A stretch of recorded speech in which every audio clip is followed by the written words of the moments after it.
सर्वशक्तिमान परमेश्वर भन्नुहुन्छ, संसारको सृष्टिदेखि अहिलेसम्म परमेश्वरले आफ्नो काममा मानिसप्रति गर्नुभएको प्रेम हो।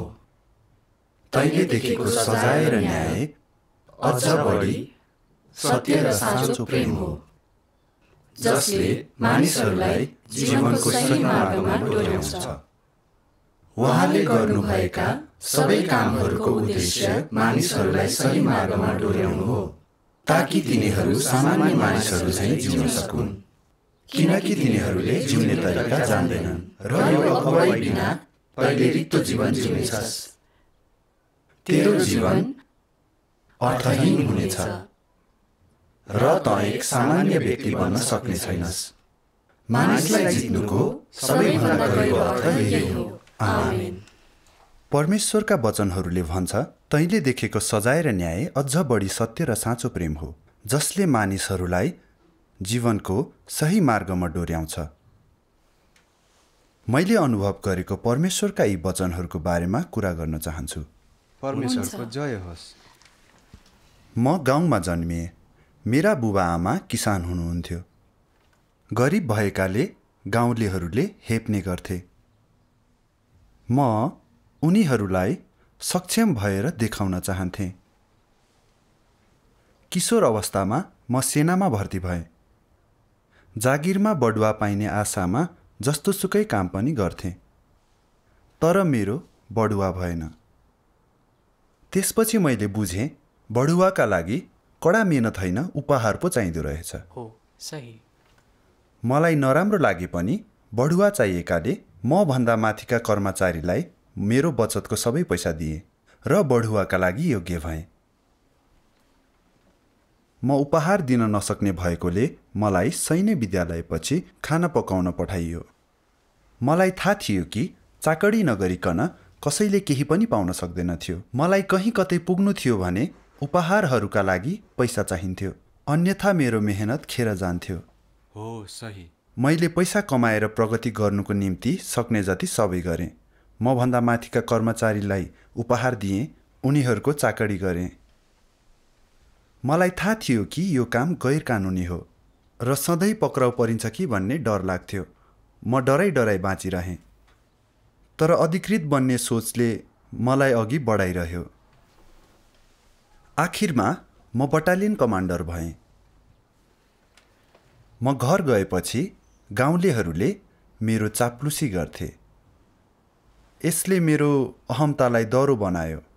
मेरो महत्त्वाकांक्षा र इच्छाहरू बढ्यो। उनीहरूले के भने तपाईहरूलाई थाहा छ? आफू अधिकृत पदमा हुँदा नै आफ्नो सबै शक्तिको प्रयोग गरिहाल। मैले अधिकृतसँग हुने सबै सुविधाहरूको फाइदा उठाएँ। मबाट केही लिन उनीहरूले उपहार दिनु पर्थ्यो। मैले मेरो पदलाई प्रयोग गर्दै मभन्दा तलका कर्मचारीलाई उपहार दिन पनि लगाउँथेँ। अन्त्यमा म एक साधारण मान्छेबाट लोभी, कपटी र छली व्यक्ति बन्न पुगेँ। म मेरो काममा मात्रै अत्याचारी थिइनँ, घरमा पनि श्रीमतीलाई नराम्रो व्यवहार गर्थेँ। मैले मेरो श्रीमतीलाई परपुरुषसँग लागेको शङ्का गर्न थालेँ।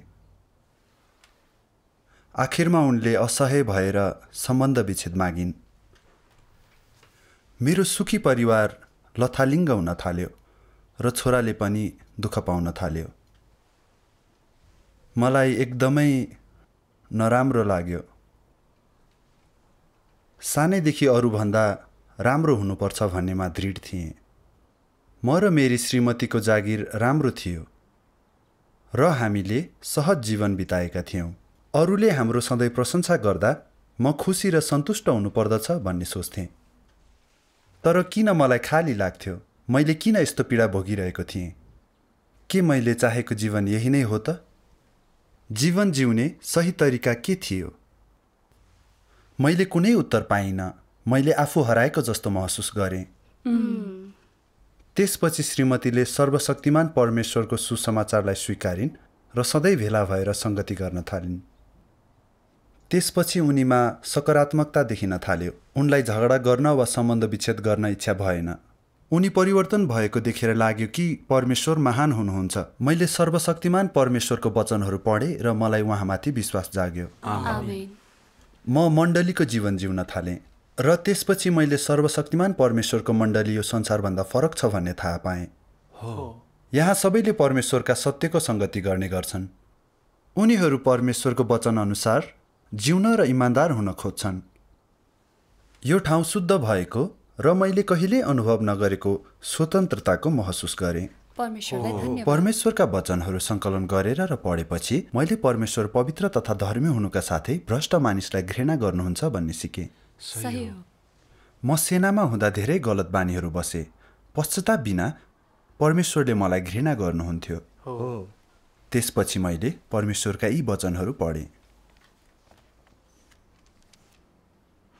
यस्तो फोहोरी भूमिमा जन्म लिएर मानिस समाजद्वारा प्रभावित भएको छ। ऊ सामन्ती नैतिकताहरूबाट प्रभावित छ र उसलाई उच्च शिक्षा संस्थाहरूमा पढाइएको छ। पिछडिएको सोच, भ्रष्ट नैतिकता, जीवन सम्बन्धी तुच्छ दृष्टिकोण, जीवनयापनको घृणित दर्शनशास्त्र, मूल्यहीन अस्तित्व र भ्रष्ट जीवनशैली र चलनहरू, यी कुराहरू मानिसको हृदयमा घुसिसकेको छ र उसको विवेकलाई आक्रमण गरेर गम्भीर रूपमा कमजोर बनाएको छ। फलस्वरूप मानिस परमेश्वरदेखि अझ टाढिएको र उहाँको अझ विरोधी बनेको छ। मानिसको स्वभाव झनै क्रूर बन्दैछ र परमेश्वरको निमित्त कुनै कुरा त्याग्न कोही इच्छुक छैन। परमेश्वरको आज्ञा पालन गर्ने इच्छुक कोही पनि छैन। न त कोही परमेश्वर देखा पर्नुभएको घटनाको खोजी गर्न चाहन्छ। बरु शैतानी क्षेत्र अन्तर्गत रहेर शरीरको भ्रष्टतालाई हिलोमा सुम्पदै सुखविलासको पछि मानिस लागिरहन्छन्। आमेन। यो पढेपछि म किन यति भ्रष्ट रहेछु भन्ने थाहा पाएँ। मैले सेनामा हुँदाको समयलाई सोचेँ। मैले अगाडि बढ्ने आशामा नराम्रो काम गर्दै संसारका नियमहरूको पालना गरिरहेँ। म भ्रष्ट र दुष्ट भएकोले पापी भएर पनि लाज पचाएर बाँचेँ। तर परमेश्वरका वाणीले मलाई सही बाटो देखायो। मेरो भ्रष्टता तथा दुष्टताको कारण देखायो। परमेश्वरको जय होस्। शैतान नै यो सबैको कारण रहेछ। हाम्रो समाजलाई भ्रष्ट बनाउन, पापको कुण्डमा धकेल्न शैतानले विभिन्न शिक्षाको प्रयोग गरिरहेको छ। शक्ति भएका व्यक्तिहरू सामान्य मानिसको फाइदा उठाउँदै अघि बढ्छन् भने इमान्दारहरू ठक्कर खाइरहन्छन् र जीवनमा केही गर्न सक्दैनन्। हाम्रो समाज भ्रम र विधर्मले भरिएको छ। जस्तै प्रत्येक व्यक्ति आफ्नो लागि दिमाग भएकाले बल भएकामाथि हुकुम चलाउँछन्। अरूभन्दा असल बन र पुर्खाको नाम राख। बिना चाप्लुसी केही प्राप्त गर्न गाह्रो छ। आफ्नो फाइदाका लागि राजनैतिक फड्को मार्ने आफूसँग शक्ति छ भने प्रयोग गरिहाल। यस्ता कुराहरूमा अल्झिएकोले मैले थाहा पाउनुभन्दा अघि नै बाटो बिराएछु। मेरा सबै अधिकारको दुरुपयोग गर्दै आफूले चाहेको अधिकृत बन्न कहिल्यै रोकिइन। म एकदमै भ्रष्ट भएको थिएँ। मेरा दुष्ट कार्यहरूको निमित्त पछुतो गरेँ, तर परमेश्वरले बचाउनु भयो र मलाई फेरि सुरु गर्ने मौका दिनुभयो।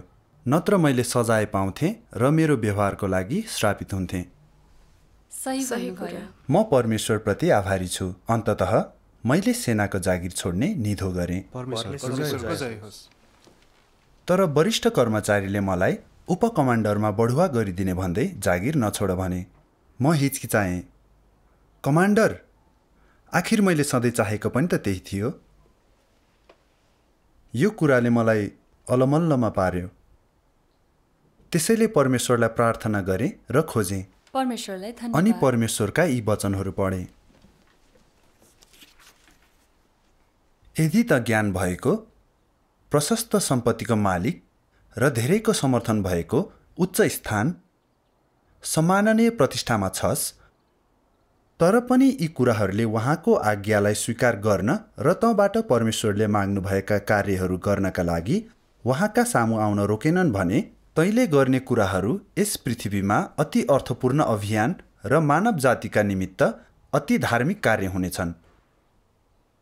अहोदा र आफ्ना लक्ष्यहरूका खातिर परमेश्वरको बोलावटलाई स्वीकारिनस् भने तैँले गरेका सबै कुराहरू श्रापित र परमेश्वरद्वारा निन्दित हुनेछन्। आमेन। मानिसहरू पृथ्वीमा आउँछन् र मसँग भेट हुनु दुर्लभ कुरा हो, अनि सत्यताको खोजी र प्राप्त गर्ने अवसर पाउनु दुर्लभ कुरा हो। यस्तो सुन्दर समयलाई यस जीवनमा खोजी गर्नुपर्ने सही मार्गको रूपमा किन महत्त्व दिँदैनौ? अनि किन सधैँ सत्यता र न्यायलाई उपेक्षा गर्छौ? मानिसहरूसँग खेलबाड गर्ने त्यस अधर्मी र फोहोरी कुराको निमित्त किन आफैलाई नष्ट गर्दैछौ? आमेन। प्रत्येक वचनले मलाई प्रभावित बनायो र मलाई यो नै सही हो भन्ने लाग्यो। संसारमा सत्यता व्यक्त गरी मानिसलाई बचाउन आउनुभएको देहधारी परमेश्वरलाई भेट्ने र उहाँप्रति समर्पित गर्ने मौका पाएँ। यो परमेश्वरको महानता र अनुग्रह हो। सही भन्नुभयो। सृष्टिकर्ताका लागि समर्पित गर्नुभन्दा धेरै अर्थपूर्ण अरू केही छैन। मानिसको दर्जा जति माथि पुगे नि उनीहरू खुसी हुन्छन् त? त्यसैले शक्तिशाली मानिसहरूले मनलागी गर्दै दुष्ट कुराहरू गर्छन्, तर अन्त्यमा उचित सजाय पाउँछन्। त्यसैले धेरै अधिकृतहरू धनी र चर्चित हुन्छन्, तर जब उनीहरू शक्तिको दौडमा पछि पर्छन्, केही जेलमा पुग्छन् र कसैले आत्महत्या गर्छन्। यो धेरै पटक हुन्छ। म पदको भर्याङमा चढ्न नङ्ग्रा घिसार्दै थिएँ, तर म घमण्डी, स्वार्थी तथा छली थिएँ। अहिले परमेश्वरले मलाई धेरै सत्य प्रदान गर्दै सही बाटो देखाउनु भएको छ। त्यसैले म पहिलेको जस्तै कसरी भइरहन सक्छु र? म पशु जस्तो नहुँदासम्म जीवनभरि शैतानले मूर्ख बनाइरह्यो। त्यसपछि मैले परिवर्तन हुन र सत्यको अभ्यास गर्न परमेश्वरका वचनहरू अनुसार जिउन चाहेँ। आमेन। परमेश्वरलाई धन्यवाद। त्यसैले मैले सेना छोडेर नयाँ पेसा अँगाल्ने निधो गरेँ। तर शैतानले मलाई भ्रष्ट बनाएकोले अरूबाट भिन्न हुनु नै मेरो मन्त्र भएको थियो। मण्डलीमा म अघि बढ्ने कोसिस गर्दै थिएँ, तर परमेश्वरको न्यायले मेरो लक्ष्यलाई सच्याइदियो। मण्डलीमा मेरो कर्तव्य पुरा गरेपछि मैले मण्डलीको एक जवान अगुवा र मेरो पहिलेदेखि नै मित्रता भएको अर्को एकजना पनि देखेँ। मलाई उकुसमुकुस भयो। मैले सोचेँ, बाहिर दुवैजना मभन्दा साना भए पनि यस मण्डलीमा माथि छौ। वास्तवमा अगुवा त म हुनुपर्छ। मैले यो लक्ष्यलाई अघि बढाउन थालेँ। त्यसपछि योजना बनाएँ। म 5 बजे उठेर परमेश्वरको वचनहरू पढ्न थालेँ, 2 घण्टाका लागि प्रवचन सुन्न थालेँ र प्रत्येक हप्ता 3 वटा भजन सिक्न थालेँ। म मेरो कर्तव्यमा अझै सक्रिय भएँ। जस्तो सुकै काम भए पनि मण्डलीको सबै कुरामा अघि सरेँ।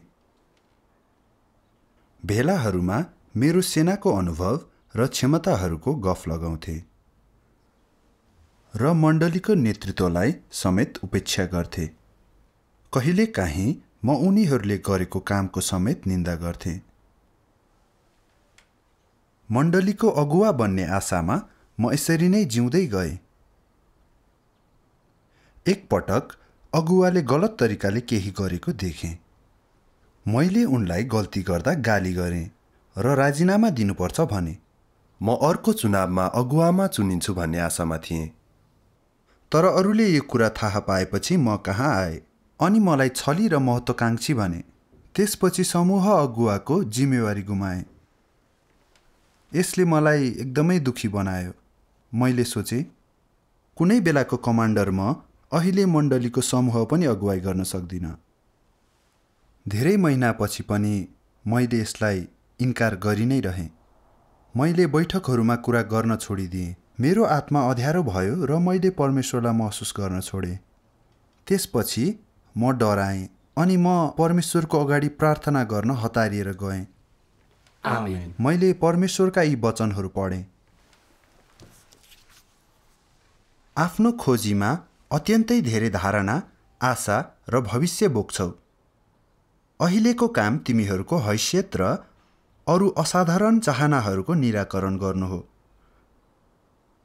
आशा, हैसियत र धारणाहरू सबै शैतानिक स्वभावका सूचक हुन्।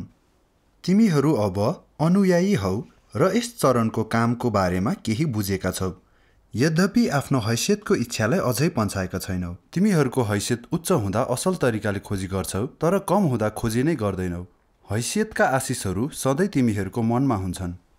तैँले जति यसरी खोज्छस् त्यति नै कम प्राप्त गर्छस्। व्यक्तिको हैसियतको इच्छा जति ठुलो हुन्छ त्यति नै गम्भीर निराकरण र ठुलो शोधन भएर जानुपर्ने हुन्छ। यस्ता मानिसहरू बेकममा हुन्छन्। यी कुराहरूलाई पन्छ्याउन तिनीहरूको निराकरण र न्याय गरिनुपर्छ। यसरी खोज्यौ भने तिमीहरूले अन्त्यमा केही पनि प्राप्त गर्ने छैनौ। जीवनको पछि नलाग्नेहरूलाई रूपान्तरण गर्न सकिँदैन र सत्यको निमित्त नतिर्ख्याउनेहरूले यो प्राप्त गर्न सक्दैनन्। तैँले व्यक्तिगत रूपान्तरणको पछि लाग्ने कुरामा ध्यान दिँदैनस्, तर परमेश्वरमाथिको विश्वासमा अवरोध गर्ने अनावश्यक इच्छा र चिजहरूमा ध्यान दिन्छस्। के ती कुराहरूले तँलाई रूपान्तरण गर्न र राज्यभित्र ल्याउन सक्छन्? आमेन। परमेश्वरका वचनहरूले मेरो हृदय छिया भयो। म एउटा पदको लागि होडबाजी गरिरहेको थिएँ, तर अरूले मेरो पर्दाफास गरे र म कामबाट निकालिएँ। यो कसैले म प्रति रिसिवीले गरेको पनि थिएन, बरु एक धर्मी न्याय र परमेश्वरले समयमै दिनुभएको मुक्ति थियो। आमेन। आखिरी दिनहरूमा परमेश्वरको कार्य हाम्रो पुरानो सोचाइ तथा धारणाहरू बदलेर हामीलाई शैतानको प्रभावबाट बचाउनु हो, ताकि हामीले सत्य प्राप्त गर्न र प्रकाशमा जिउन सिकौँ। आमेन। म सही बाटोमा हिँडिरहेको वा सत्यको खोजी गरिरहेको थिइनँ, पद मात्रै खोज्दै थिएँ। र त्यो पदसम्म पुग्नका लागि मैले छलकपटको बाटो प्रयोग गरेँ। के यो परमेश्वरको इच्छाको विपरीत छैन र? हो। त्यो भनेको मैले सत्य प्राप्ति गर्दिनँ र हटाइन्छु भन्ने थियो। बाटो बिराउनबाट रोक्न र सही बाटोमा ल्याउनका लागि परमेश्वरले मेरो महत्त्वाकांक्षालाई उजागर गर्दै मण्डलीका अन्य सदस्यहरू मार्फत मलाई निराकरण गर्नुभयो, ताकि त्यसपछि मैले विचार गर्न र सही बाटो समात्न सकूँ। परमेश्वरलाई धन्यवाद। वास्तवमै परमेश्वरले हाम्रो हृदयभित्रका कुराहरू देख्नुहुन्छ। अब मसँग परमेश्वरको धार्मिकता र पवित्रताको केही वास्तविक बुझाइ थियो। अब मलाई मेरो पद गुम्ने डर थिएन। मेरो चाहना परमेश्वरको बन्दोबस्तहरूप्रति समर्पित हुनु हो। आमेन। 6 महिनापछि म अर्को मण्डलीको जीवन जिउन गएँ, जहाँ उनीहरूले अगुवा छान्न लागेका रहेछन्। त्यहाँ परमेश्वरमा धेरै समयदेखि विश्वास गर्ने म नै भएकोले म खुसी भएँ। यो मेरो अवसर हो जस्तो लाग्यो। जीवनको अनुभव र परमेश्वरमा विश्वास गरेको समयका आधारमा म उनीहरूभन्दा अगाडि थिएँ। अगुवाका लागि राम्रो व्यक्ति म नै हुँ। जब म तयार हुँदै थिएँ, मेरो पुरानो मण्डलीकी एक व्यक्ति चिनिया कम्युनिस्ट पार्टीको पक्राउबाट बच्न हाम्रो मण्डलीमा आउनुभयो।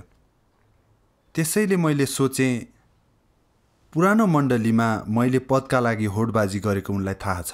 म फेरि मण्डलीको अगुवा बन्न खोजेको देखिन् भने के उनले मेरो पुरानो बानीको पोल खोलिदिनेछिन्? यदि गरिन् भने मेरो बेइज्जत हुने थियो। मैले मेरा योजनाहरूलाई छोडिदिएँ र नयाँ योजना बनाएँ। म समूहको अगुवा भएपछि त्यहाँबाट भर्याङ चढ्नेछु, तर मलाई समूहको अगुवाको रूपमा पनि छानिएन। मण्डलीमा दैनिक कामको लागि पुग्ने मान्छे नभएकाले मलाई अगुवाहरूले काम गर्नुहुन्छ कि भनी सोधे। मलाई हठी हुनु थिएन, त्यसैले मैले हुन्छ भने। पहिला एक इज्जतदार कमान्डर भए पनि अहिले म सानो काम गरिरहेको थिएँ। सबै कुरा गलत भए जस्तो लाग्यो। प्रहरीले हाम्रो ठाउँ पत्ता लगाएकोले त्यो ठाउँमा जम्मा हुन नपाउने भयौँ। अरू अतिथि सत्कारको जिम्मा सम्हाल्नेहरूसँग भेला हुन अगुवाले मलाई अर्को समूहमा राखिदिए। यो मेरो लागि अति नै थियो।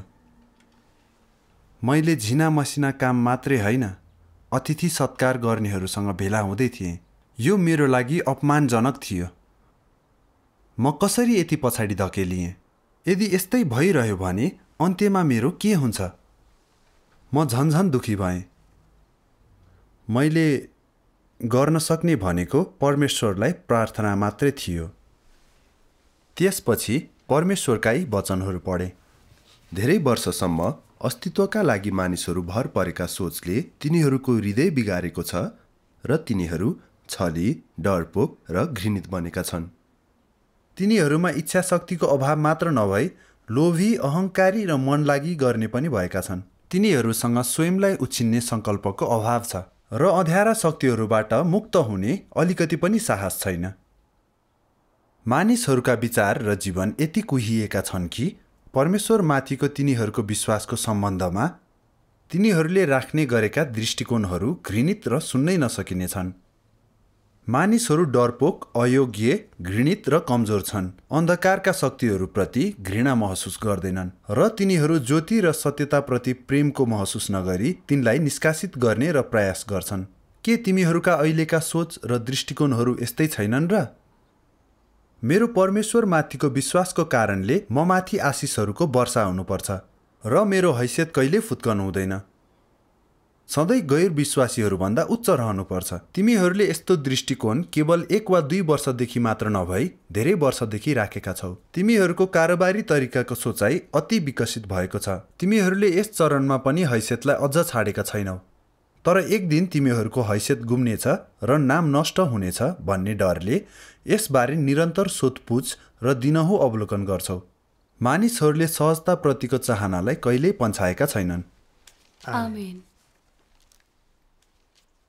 त आजको बाटोमा हिँड्ने क्रममा सबैभन्दा उपयुक्त किसिमको खोजी के हो? तैँले आफैलाई कस्तो किसिमको व्यक्तिको रूपमा हेर्नुपर्छ? चाहे त्यो जाँच वा कठिनाई, सजाय वा श्राप हुन्, त माथि आइपर्ने कुरालाई कसरी सामना गर्नुपर्छ भन्ने योग्य बनाउँछ। यी कुराहरूको सामना गर्दा हरेक कुरालाई ध्यानपूर्वक विचार गर्नुपर्छ। परमेश्वरका वाणीहरूमा आफ्नै प्रतिबिम्ब पाएँ। मेरो लक्ष्य प्राप्तिको बाटोमा म आफूलाई कुन रूपमा हेरौँ? मैले आफूलाई कमान्डरको माथिल्लो पदमा भएको सोच्थेँ। पदसहितको काम मात्रै मेरो लागि योग्य हुन्थ्यो र हैसियतवाला मात्रै मेरो लायकका थिए। अरूलाई बास बस्न दिइरहेकाहरू आफूभन्दा सानो सोच्थेँ। उनीहरूसँग हुँदा आफूलाई गरिब ठान्थेँ। हैसियत बिना मेरो जीवन पनि अर्थविहीन जस्तो लाग्यो। हैसियत, नाम र प्राप्तिले मलाई पशु जस्तो बनाएको थियो। म कस्तो छली र कुरूप मान्छे थिएँ। म जस्तो मान्छे अगुवा बन्न लायक थिएन। मण्डली समाज जस्तो नभएकोले यहाँ सत्यको शासन चल्छ। अगुवाले सत्यको बाटो समात्नु पर्छ र उसमा मानवता हुनुपर्दछ। तर मैले अगुवा बन्ने मात्र होडबाजी गर्थेँ। म यति धेरै अनुचित र लाज पचेको व्यक्ति कसरी हुन सकेँ? पछि मैले परमेश्वरका यी वचनहरू पढेँ। म प्रत्येक व्यक्तिको गन्तव्यको निर्धारण निजको उमेर, वरिष्ठता, भोगाइको परिमाणका आधारमा गर्दिन, न त कारुणिक आह्वानको हदको आधारमा, बरु उनीहरूसँग सत्य छ वा छैन भन्ने आधारमा गर्दछु। यो भन्दा अर्को कुनै विकल्प छैन। आमेन। परमेश्वरको इच्छालाई अनुसरण नगर्नेहरूले दण्ड पाउनेछन् भनेर तिमीहरूले बुझ्नु पर्दछ। यो एक अपरिवर्तनीय तथ्य हो। आमेन। परमेश्वरका वाणीहरूबाट मैले बुझेँ, हाम्रो गन्तव्यलाई हैसियत वा कामको समयले तय गर्दैन। हामीले सत्य प्राप्त गरेका छौँ वा छैनौँ भन्ने कुराले महत्त्व राख्छ। आमेन। परमेश्वरको स्वभाव सबैको लागि धर्मी छ र हामीले जेसुकै गरे पनि सत्यको अनुसरण गर्नुपर्दछ भन्ने देखेँ। हैसियत बिना पनि सत्यले मुक्ति दिन सक्छ। सत्य बिना हैसियत नभएकाहरू कोहीले पनि मुक्ति पाउँदैनन्। हो, सही भन्नुभयो। मैले सोचेँ त्यसरी हैसियतको पछि हात धोएर लाग्नु मूर्खता हो। सेनामा हुँदा ती भ्रष्ट अधिकृतहरूलाई घृणा गर्थे। तर जब मेरो पद बढ्दै गयो, म झनै खराब हुँदै गएँ र आखिरमा म उनीहरू जस्तै भएँ। केही मानिसहरू पद पाउनुभन्दा अघि इमान्दार भएर काम गर्छन्, तर उनीहरूसँग अधिकार आएपछि त्यसको दुरुपयोग गर्छन् र उनीहरूको पाप थुप्रिन थाल्छ। मैले ख्रिस्ट विरोधीहरूका बारेमा सोचेँ।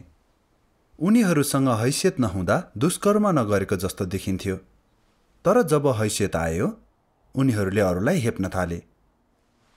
उनीहरूले परमेश्वरको घरको कार्यलाई बिगार्दै दुष्कर्म गर्न थाले। हो यसले मलाई सत्य बिना हामी भ्रष्ट स्वभाव लिएर नै बाँच्छौँ भन्ने देखायो। शक्ति आएपछि हामी दुष्कर्म गर्न थाल्छौँ। यसको अन्तिम अर्थ सजाय नै हुन्छ। सही भन्नुभयो। त्यतिका वर्ष सेनामा पदको लागि सङ्घर्ष गर्नु गलत थियो। म घमण्डी, दुष्ट र पापी थिएँ। मसँग शक्ति भएको भए मेरो महत्त्वाकांक्षा झनै बढेर जाने थियो। मैले सेनामा भएको जस्तै गरी अधिकारको दुरुपयोग गर्ने थिएँ। मैले परमेश्वरको स्वभावप्रति अपराध गर्ने थिएँ र सजाय पाउने थिएँ। म यो सोच्दा धन्य हुन्छु र अलिकति डराउँछु पनि।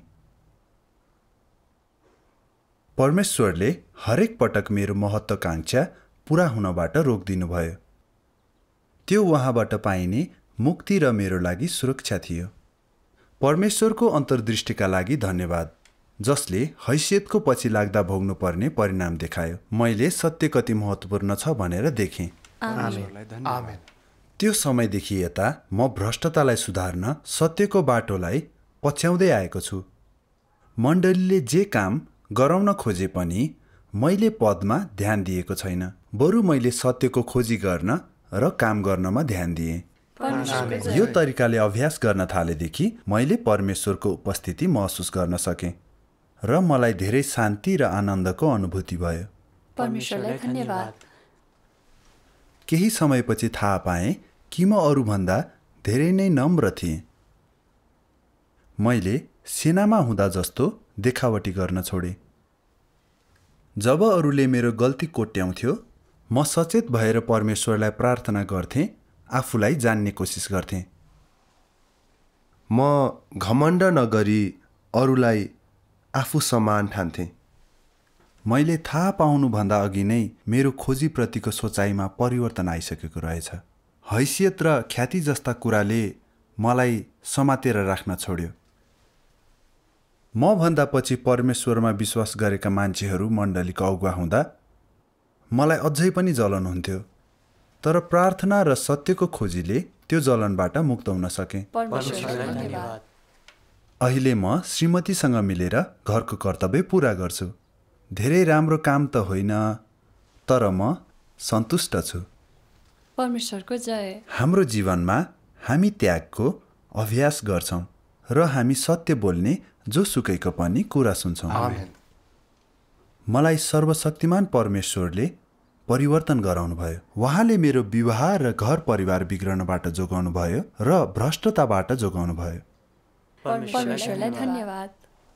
म अभिमानी, हैसियतको भोगी र लोभी थिएँ। परमेश्वरको मुक्ति बिना म सही बाटोमा कहिल्यै हिँड्न सक्दैन थिएँ। म अझै नीच र भ्रष्ट बन्ने थिएँ। धेरै दुष्कर्महरू गर्ने थिएँ र त्यसको सजाय पनि पाउँथेँ।